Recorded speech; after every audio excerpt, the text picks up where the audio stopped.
Makhosi amakhulu ngiyanibingelela kulo Sunday asazi nokuthi lesingaki lockdown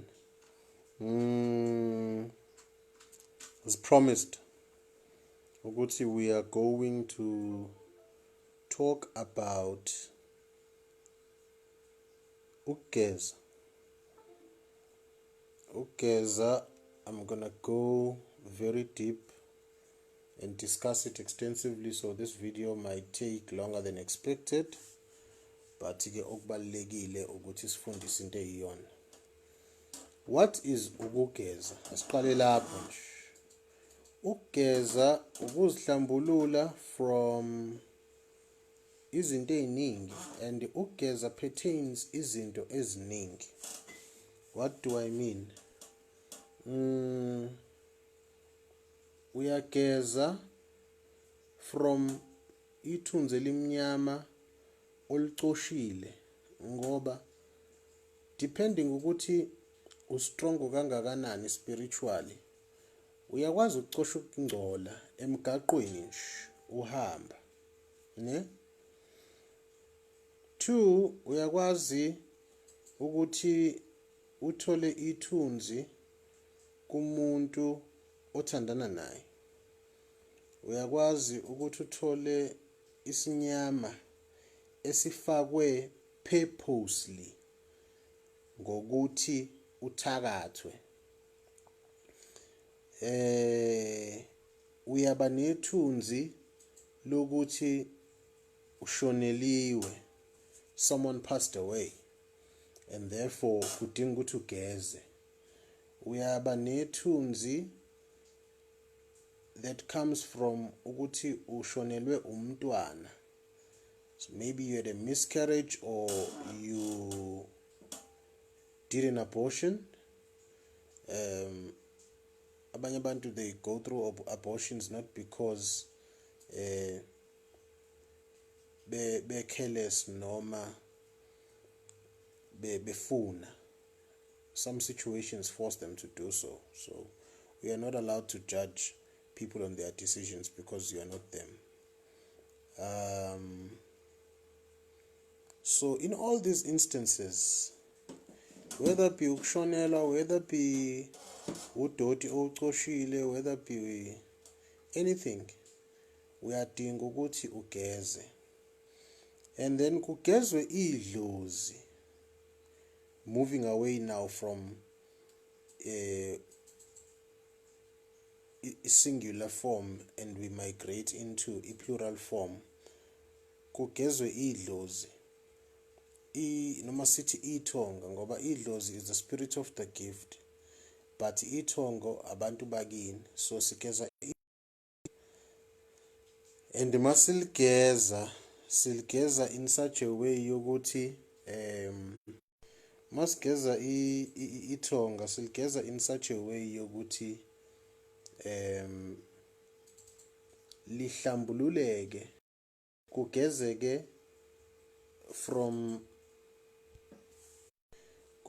from whatever that was done before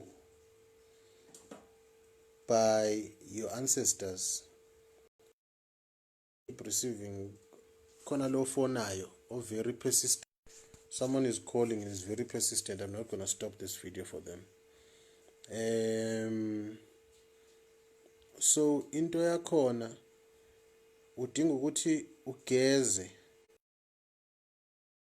kuhlanjululwe ngisho ithonga, kususwe yonke into.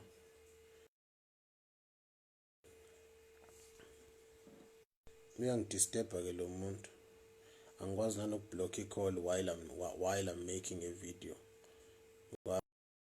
Again sengoze ngibhede. Ithonga ligezwa from what? There were people othola ukuthi baxabana in your family. Thola ukuthi kunabantu abashona bengazwani. There were people ababethakathana bebodwa bagcina beshona without ukuthi bagezwe. There were people ababesebenzisa imithi emibi abagcina bengagezwanga bavele bashona and bagcina bephenduka beyithonga elibi. It brings me into remembrance of something that will open your mind about the spiritual world and the things that go on there. Kukhona umuzi la ngangiyolungisa khona umsamo. Ngithe mangabe sengiwulungisile umsamo, just to digress kancane nje and give you this quick explanation. Ugogo wakhona waphupha umalume wakhe osashona emjikijela ngendle. That uncle was throwing feces to this granny. The granny is still alive, but her uncle passed away. This will open up your eyes about what I said recently in one of my recent posts. I spoke about Uguti. Don't just burn impepho carelessly and call everybody, because you might be calling people that never liked you when they were still alive. Wena upiz uti tongalami, and then you end up bringing people who never liked you. And I always say this, I live by this principle. The person who didn't like you when they were alive, it is highly unlikely to actually like you when they are on the other side. Not saying that goes for everybody, but in most cases. So it is important ukugeza. But masigeza, kunalento that I want you to open your eyes about. I know I'm not the only healer in South Africa, otherwise all of you would be queuing outside right now, because there's only one healer in South Africa. There are many healers, there are many gifted people who are extremely gifted. Not every healer is bad.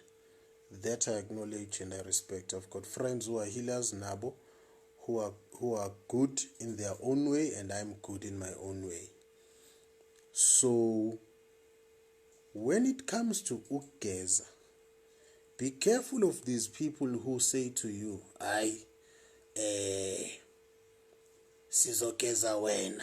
When you openly tell the healer ukuthi, you know what, umsamo wami noma ithonga lami lingcolile, my ancestors are not clean, they are dirty. And then a healer tells you, hayi ngizogeza wena, ungayikhathazi ngethonga lakho. That is a lie. Don't believe that. Lapho you are about to be scammed. Triple M lobo, run for your life. The traditional triple M law, you just need to run for your life.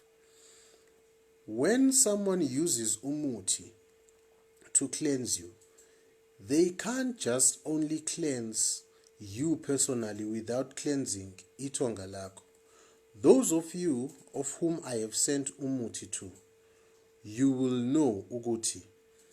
I tell you ukuthi, if ngithe you are far away and I post umuti to you, then I always tell you ukuthi, when you are at the river and you are cleansing yourself, do mention ukuthi, by this cleansing you are not only cleansing yourself personally, you are also cleansing itonga lakho.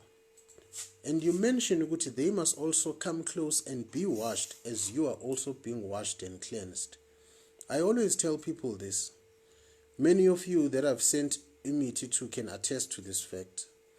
I never tell you ukuthi when you go to the river and you cleanse yourself ngomuti, you simply say, I'm cleansing myself only. You can't cleanse yourself only and leave your ancestors behind, because you are nothing without your ancestors. That is just the foundation of everything. When a healer is cleansing you, they are supposed to cleanse your ancestors whilst cleansing you. How does this happen? This goes with imiti, the herbal remedies that healer is using. Are you understanding this? Imithi yokugeza umuntu is very important. There are particular trees, flowers, remedies that are used, you see, that you really need to actually know in order to cleanse someone. You don't just cleanse someone carelessly and say you're going to cleanse them personally and not utilize the right medication to cleanse them. Let me give you a little bit of insight. There are herbal remedies that cleanse isithunzi sokushonelwa. So if you have lost a relative, a child, you had an abortion, you had a miscarriage, kunemithi that actually cleanse that in particular, and I'll give you one of them, ishongwe. I've spoken about it. If you read and just go back a little bit on my posts, you will realize that I've taught and I've mentioned ishongwe as one of the most important herbal remedies for cleansing someone if you have lost a baby, you have lost a relative, right? Umkhanyakude is one important remedy also that goes into cleansing, because it cleanses you properly. Even the name, can you hear the name Umkhanyakude? That means a light that is shining from afar, but you can see it. You understanding that? There are herbal remedies that are responsible for cleansing abantu bakuboka mawakho, laba nina enithi abako malume. Did you know that kunomuthi that actually deals with cleansing abako malume? Are you with me? Some of you nizalelwe ekhaya, your mother and father didn't get married, and so you are using your mother's surname. There is a particular herbal remedy that is used to cleanse itonga lago malume. Just them in particular, no one else. So if a healer doesn't know lowo muthi to cleanse itonga labo malume, do you think ukuthi into zakho zizolunga? Not a chance. You will use yonke imithi ekhona under the sun. Some of you come to me and you tell me umuthi awungisebenzeli, then ngikunikeza imithi, then you see wonders, and then I go back to that question yokuthi wawuthe wena umuthi awukusebenzeli, what happened this time around? So Ukugeza is a very, very, very serious issue that you should not take for granted, and you should not just allow anybody akugeze. I'm going to spoil your Sunday evening with some information that you might not like. A lot of you are having this problem of seeing someone coming and wanting to sleep, or even sleeping with you in your dreams. Logo, we call it ukwembathwa isilwane, right? Right, fair enough. Second part, when you go to a healer, they usually tell you to bring a chicken in order to get rid of that. Isn't that correct? 100%. I myself, a few years ago, before I was a healer, I went and did that. Did it work? Only for a while. Why?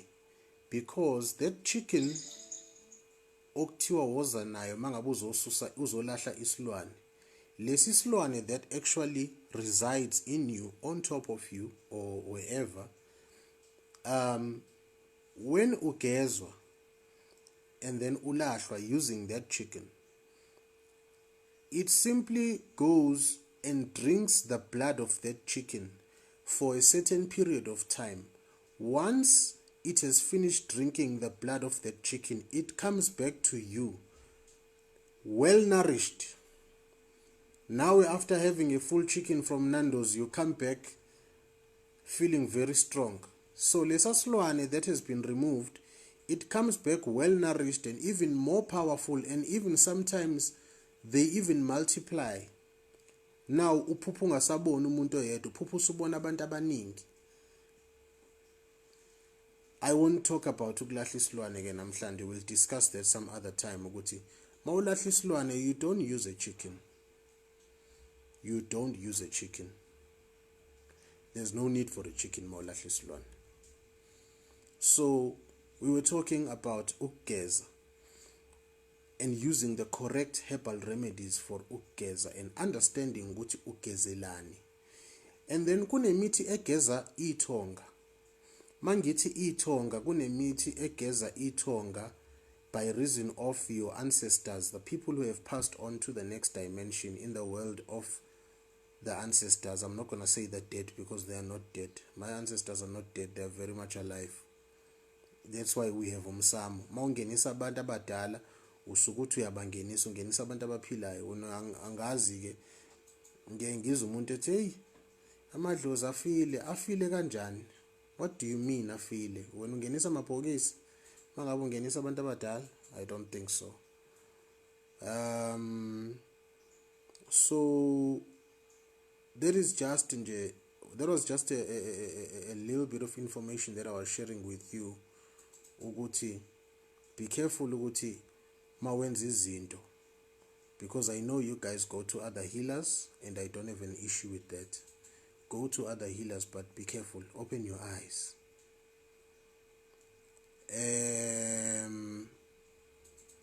Masgeza ithonga. Kunemithi egeza ithonga from their mistakes that they made. Kunemithi egeza ithonga from imkhokha. What is umkhokha? One of my spiritual children asked me yesterday to teach them in their WhatsApp group, where I've got them together there.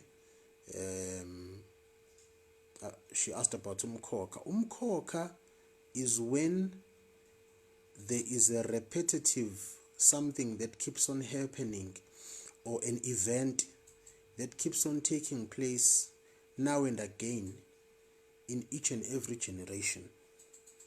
If your father died using ispamu, your cousin dies also using ispamu, your child will die also using ispamu, her child also will die using ispamu. That is umkhokha. Kunemithi that are used to cleanse umkhokha, right? So this is why I'm saying, when you say uzogeza, you need to understand what you are doing. And then kunemithi makhosi amakhulu egeza imimoya, spirits.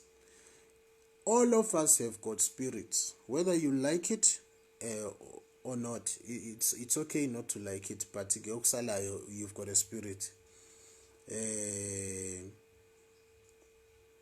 And our spirits need to be cleansed. Something which is very important, because all of you, of which I'm saying that with all due respect, I'm not going to say most of you, I'm going to say all of you are going to have a shower or a bath tonight before you sleep, or tomorrow morning when you wake up. And you do this every day, because if you don't cleanse ngamanzi ugeze uzonuka, you're gonna smell, you're gonna stink, angithi. So what makes you think ukuthi you are not supposed to cleanse imimoya yakho? There are herbal remedies which are created to cleanse imimoya, your spirits. Let me give you a quick example. I've met a couple of you here on social media, and you ask for imiti, and I ask you sometimes, I ask you sometimes because I see certain things, and and you tell me, I'm cool, mina, I have a calling, but every time in my dreams, when I dream, I'm being chased by umnumzane, or water is chasing me, whatnot. Dreams of having a spiritual calling, but your dreams seem to be kind of violent, right? And I've given some of you ukhamba lokugeza imimoya because kunemithi egeza imimoya. After you have used ukhamba lokugeza imimoya, most of you come back to me and you say, now you dream you are playing with umnumzane, he's no longer chasing you. You are standing in front of the water, whether it be a river or the ocean. What is the cause of that? It's because your spirits that govern you were dirty. Once we cleanse your spirits, then the spirits of your calling come to you in a proper mannered way. Angithi uyayibona leyo nto leyo. So that's why I said I'm going to talk about Ukugeza extensively in all its forms. So we've spoken about Ukugeza concerning mawushonelwe, ngabe unesichitho, ngabe isinyama, ngabe uthakathiwe, ngabe uphehlelwa amanzi amnyama.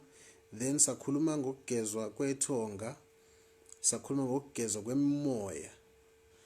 And we address the issue ukuthi each issue has got remedies that are used to address that particular issue. So guys, when it comes to Ukugeza, you need to know your story. You need to know your story. Ungavele uthi uyageza kanti kudlalwa ngawo, ugezwa ngerooibos noma ngejoko.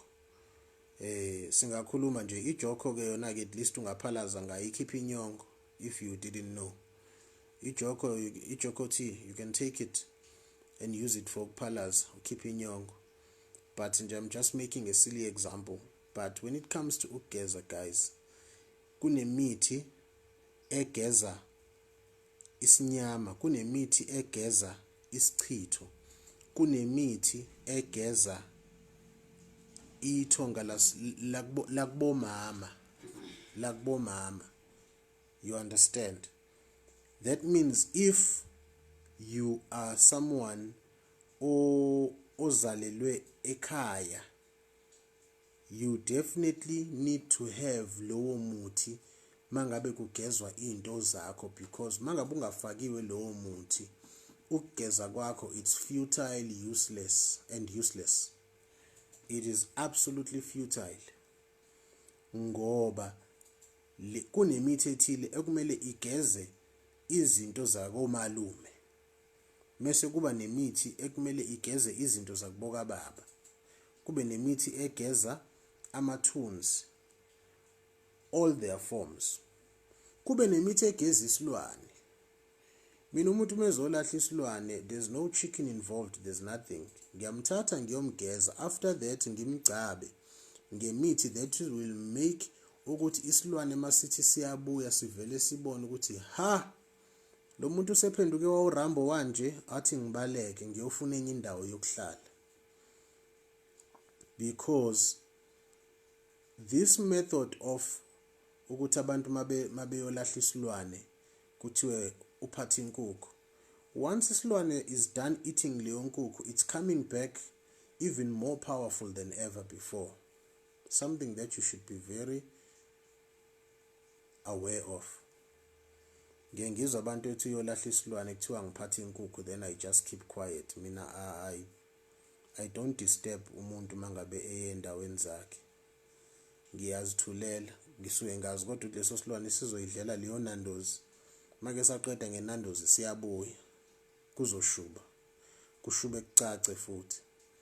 So when sigeza, it is very important ukuthi wazi ukuthi kugezeka wonke umuntu. And two, mangabe uyogeza, invite ithonga lakho ukuthi libe khona, uthi wozani sizogezeka sonke. Awugezi wena wedwa, because ungageza wena, you are just getting yourself cold emanzini mangabe ugeza wena wedwa. You must mention ithonga lakho, ubabize ukuthi asigezekeni sonke sibe mhlophe sihlambuluke kube mhlophe kukhanye kunjani kunjani kunjani kunjani kunjani. Ngiyayibona leyo nto leyo. Luphumlo Sikhosana, Khehlalam, with all due respect, I can't send you the video on WhatsApp. It is too long and it's gonna take up so much data. Khehlalam, please download the Facebook video downloader and you will download the video once I've shared it. So kubaluleke kakhulu ukuthi wazi ukuthi wenzani ma uyogeza. Invite your ancestors. Ungagezi wedwa. It's a pity because not all of you have got the knowledge yemithi like all of us. If you knew ukuthi yini efakiwe ma ugezwa, then you'd be more careful. But yeah guys, ngiyacela ukugeza sikuthathe seriously.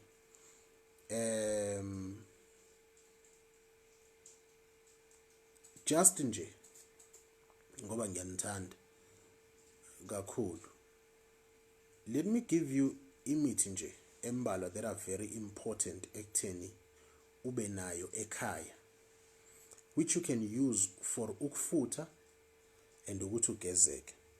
One, ishongwe, right?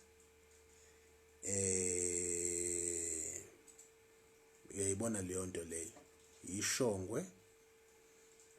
Two, umkhanyakude, very important, lo muthi ubaluleke kakhulu. Three, unugani. Unugani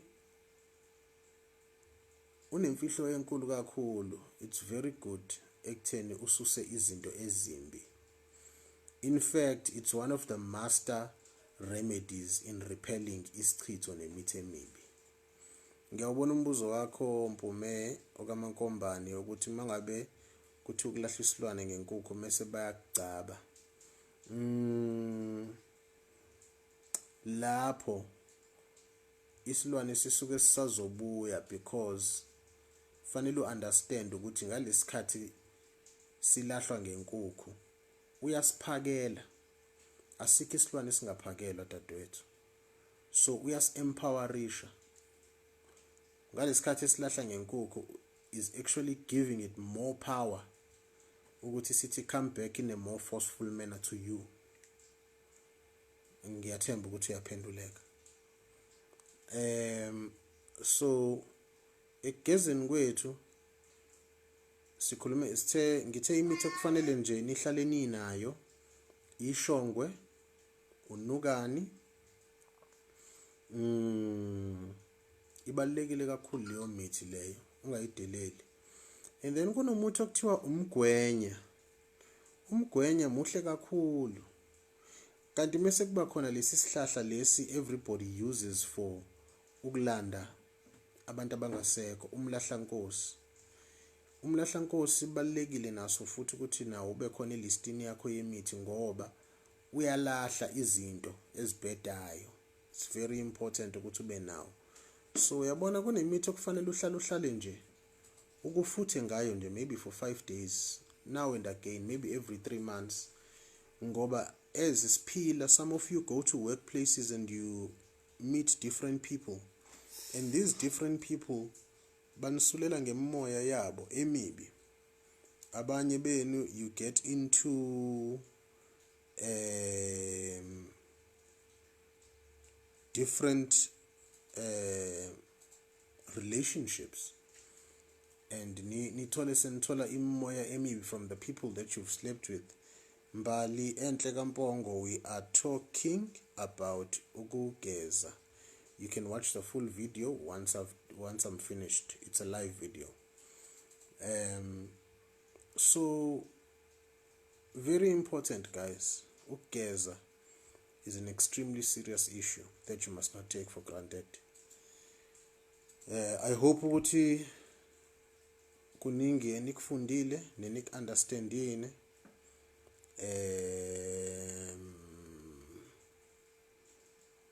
And if kukhona ama questions akhona amanye other than the ones I've answered here now, ningabhala kuma comments and I will be ready to answer whatever questions you have. Ngithemba ukuthi you guys had a beautiful Sunday. Makhosi amakhulu.